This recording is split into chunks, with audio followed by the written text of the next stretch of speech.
Boa noite a todos.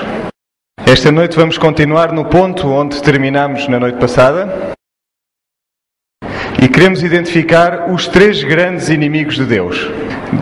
Sabemos que eles são a besta, o dragão e o falso profeta. E hoje vamos falar sobre o dragão. Todos estes sistemas religiosos estão debaixo do controlo do mesmo poder. E então, qual é a agenda deste movimento que é a Nova Era? Atrás de qualquer destas coisas vão encontrar um jesuíta. O pai do movimento da Nova Era é Teilhard de Chardin, que era um jesuíta. Ele sonhava com a fusão entre a humanidade e Deus e cada um realizando a sua própria divindade numa coisa que ele chamava o ponto ômega. Ele também é o cérebro que esteve por detrás das Nações Unidas. Teilhard de Chardin escreveu que o mundo precisa uma convergência de todas as religiões e um Cristo universal que satisfaz todas essas religiões. Esta é a única esperança para a humanidade, dizia ele. Isto significa que este Cristo tem de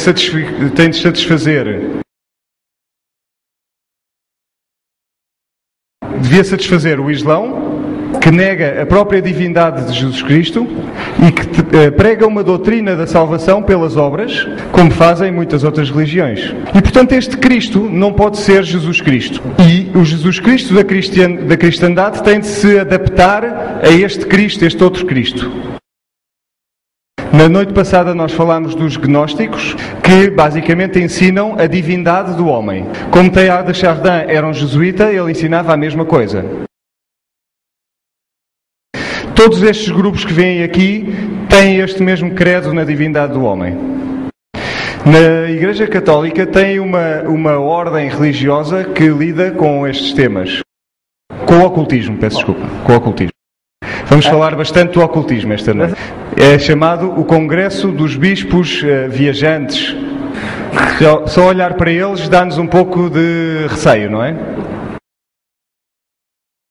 Este homem com o nome de Dom Bosco, um visionário católico, ele viu que a Igreja Católica iria progredir se conseguisse colocar na frente duas das suas doutrinas um ano antes do ano 2000.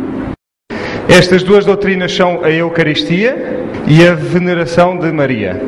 Se olharmos para a Eucaristia, é o sacrifício de Cristo e a Eucaristia em si é o corpo de Cristo morto.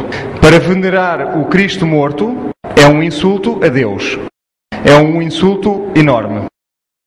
Na verdade, é a celebração da vitória de Satanás sobre Cristo.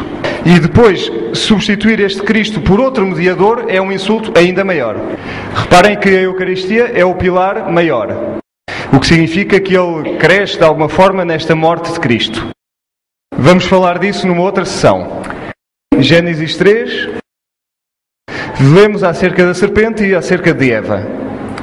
E a serpente questiona o que Deus disse. A mulher diz à serpente que eles podiam comer de todas as árvores do jardim, mas Deus tinha dito que não podem comer da árvore do bem e do mal, do fruto do bem e do mal, porque senão morreriam. E foi a serpente que disse: vocês não morrerão, serão como deuses. O mundo hoje, todo o mundo acredita na serpente e não acredita em Deus. A mulher olhou para este fruto e ele era agradável à vista, desejável, tinha sabedoria, e ela comeu um pedaço. E desde esse momento temos tido grandes problemas. No final dos tempos, no final do tempo, Satanás irá fazer um esforço enorme para tirar Cristo das mentes das pessoas. Ele vai utilizar a sua organização para infiltrar e mudar a forma como as pessoas pensam acerca de Cristo. Vão-lhe dar um sabor mais ou menos cristão, vão dar-lhe nomes cristãos também. Uma das primeiras tentativas neste sentido foi esta senhora, Mary Baker Eddy. Ela fundou um movimento chamado Cientologia, que não tem absolutamente nada a ver com o cristianismo. O livro que ela escreveu foi considerado um dos 5 livros mais influentes na história do mundo. Um dos 75 livros mais influentes. Vamos ver o que é que ela escreveu. Ela diz: o mal não tem realidade. Não existe essa coisa do mal, isso não existe. O homem, reparem, o homem é inerentemente bom. A Bíblia diz por todo lado que o homem não é bom Eu não sei em que planeta é que ela vivia, mas ela achava que não havia mal. Ela dizia que Jesus traz a imortalidade do homem. E, portanto, não se pode morrer. Por isso é que ela diz que o homem imortal tem existido desde sempre e para sempre. Isso significa que nós não fomos criados. De certa forma, somos deuses. Ela diz também que a morte é apenas uma ilusão, que contradiz a natureza dos seres humanos. Portanto, somos imortais, somos deuses e não podemos morrer. Isto é a linguagem divina ou a linguagem do inimigo? É a linguagem da serpente, seguramente. A alma, ela diz que a alma é o princípio divino do homem e, portanto, somos imortais. Isto é a serpente a falar e a ensinar. Quando ela fala acerca do homem e da mulher, como existentes no divino, de um Deus divino masculino e feminino. Isso é androgenia, que significa masculino e feminino, de certa forma, misturados. Ok. Quem é que na Bíblia, ou quem é que Deus diz que é ao mesmo tempo macho e fêmea? Lúcifer é ao mesmo tempo macho e fêmea. E esta ideia apela a muita gente hoje em dia. Mas a Bíblia diz que Deus não é pai, mãe e criança. É pai, filho e Espírito Santo. Portanto, a cientologia foi um dos primeiros movimentos. A seguir apareceram os Mormons. São chamados os santos dos últimos dias de Jesus Cristo.